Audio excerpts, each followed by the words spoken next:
What's up, you guys? It's Matt here. So Lunic and USTC are moving today, right? USTC more than Lunic is, but I wanted to talk about a scenario that I brought up in the live stream today. I think it would be very, very interesting, right, to see USTC and to see it repegged, to see Terra Luna Classic have a big impact on obviously repegging that, but also, seeing the progression, right? Because you need to see Terra Luna Classic get to a certain level before you can even think about repegging to, the dollar for USTC. But we're going to break this all down and what my kind of proposal would be. And I'm not saying that this is a final proposal because we need to make sure we nail down all of the details, or hammer down. Is that the phrase? Hammer down all the details and make sure that things will work out the right way and that there will be less of a likelihood of it failing with this whole failsafe that you would create with this new proposal that I would put out here. Now, I'm not a validator, so I won't be able to do this, but Lunatics Token is planning on trying to become a validator, right? They're looking to become a validator, and I would hope that they would look into doing some things that would benefit Lunic in the end, and then also really establish themselves in the Terra ecosystem here. So before we get started, make sure you guys hit the like button, hit the subscribe button, hit the notification bell for more videos like this one, and make sure you check out some of the links down below. It does help out the channel quite a bit. Also, if you guys want to follow me on Twitter, definitely follow me there at Perry8K. The link will be down in the description, and all my other links will be down there, so you can definitely check out all that stuff. But like I said, Terra Luna Classic is currently up 17%, right? Right now, as of recording this, it's up 17%. And if you look at Terra Luna or Terra Classic USD, you're seeing it up 40%. You're seeing that increased up to about 3 cents, a little over 3 cents. And I was talking about it this morning, and it was at 2.6 cents or something, 2.5 cents. And currently you're seeing the volume up 304% on the day, 304% up to $34.6 million on the day. Now, with these two positions, we know that they go back and forth. It seems like USTC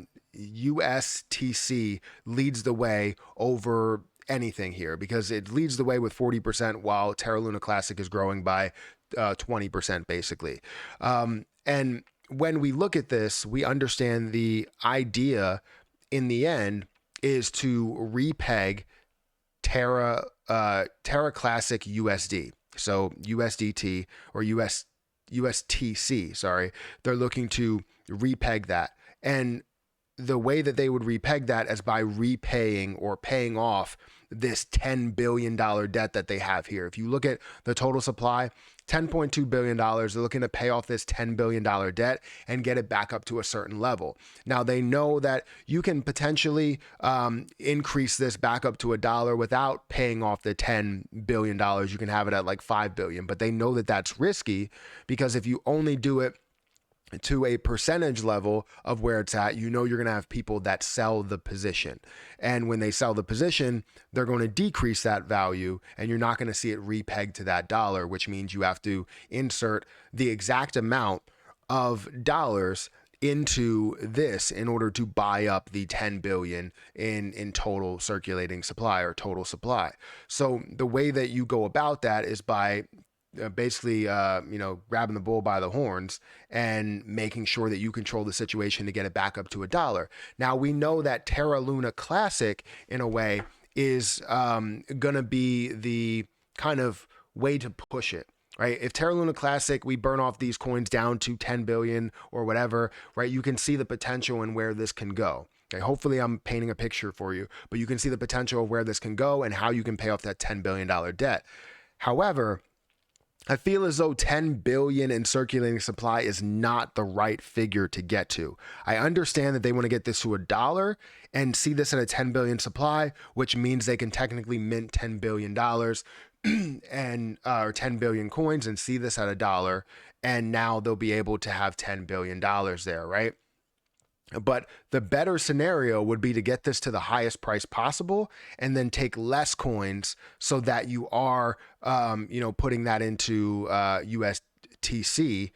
And now you're seeing that $10 billion circulate through.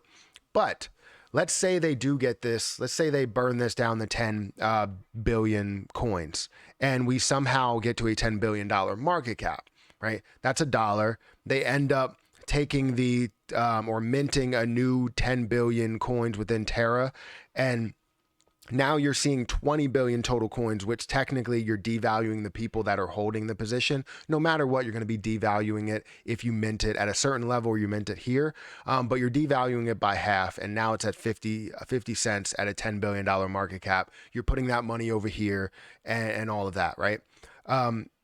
Let's make a proposal to where instead of seeing a $1 or a $10 billion market cap at 10 billion circulating supply, you're seeing a $10 billion market cap at a 1 billion circulating supply. You know what that price is? That's $10. So $10 per coin means you don't have to mint that many coins.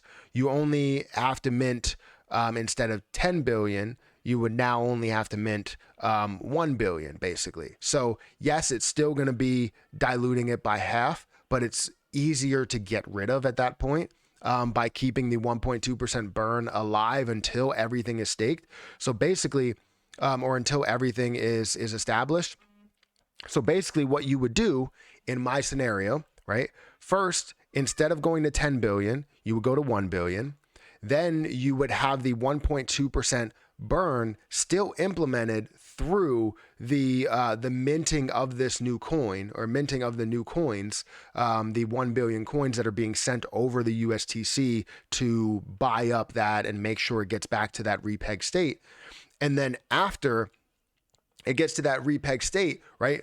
Or in the process, before you send it over, you announce that you're going to be reestablishing or repegging USTC. So then everybody that's in USTC will see it as a huge opportunity. So they'll turn this from 3 cents all the way up to 30 cents, maybe even 50 cents, right? They're creating the hype. They're creating the push to say, look, we're not only going to double our money, we're going to 10x, we're going to 20x our money at this point. So if we have a chance of 20xing our money, we're going to get it. So that creates the FOMO, that creates the hype. And then they don't need to invest. They don't need to put in 10 billion. They can put in a little bit more, right? But then they can also have a reserve for any type of future attacks. So say you only need to put in $5 billion into USTC by paying off that debt, because all of the other people that FOMO'd into it can now pay off the debt.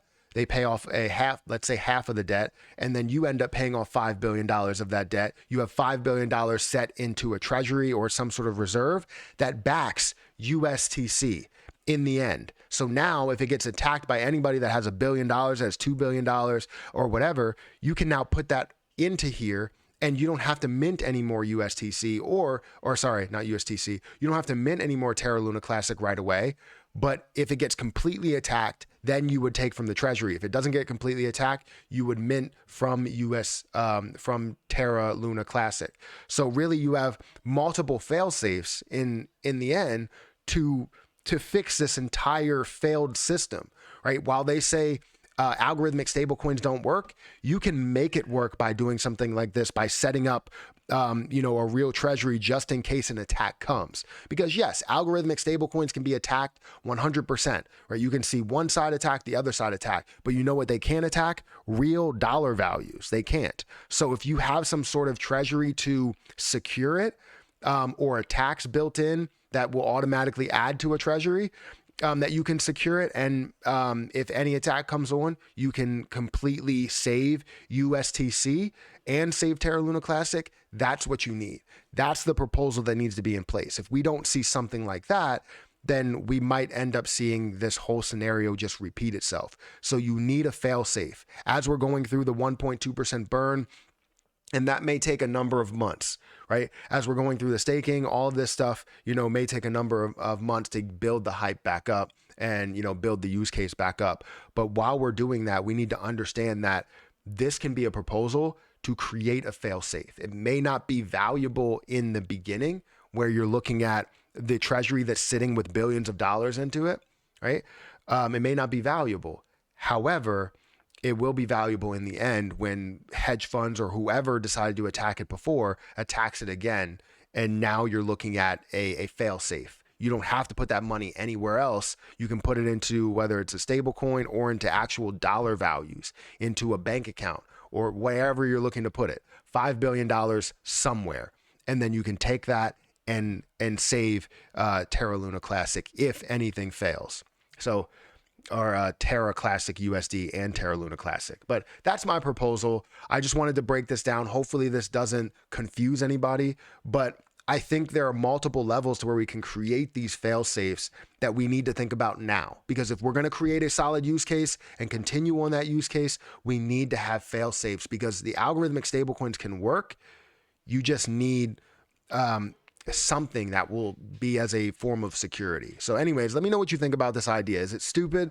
I'll accept it if it is stupid. If you think it's the dumbest idea in the world, I'll totally accept it. And, obviously I'll, argue back and forth, and we can talk about it. Not really argue, but we can talk about it and discuss what are the benefits there. But I'm not a coder. I don't know this stuff, all of the stuff behind the scenes, but I just know how money works. And if it's flowing through one area and being, drawn out of one area, if you find a way to support that one area that is being drawn out of, you can easily save USTC in the end. So guys, hit the like button, hit the subscribe button, hit the notification bell for more videos like this one. Thank you guys for watching. Thank you guys for listening. I appreciate anybody that comes through. And if you guys want to follow me on Twitch, Twitter, other YouTube channels, Instagram, TikTok, I have all of those. Links are down in the description. Definitely check them out. But I'm going to get out of here.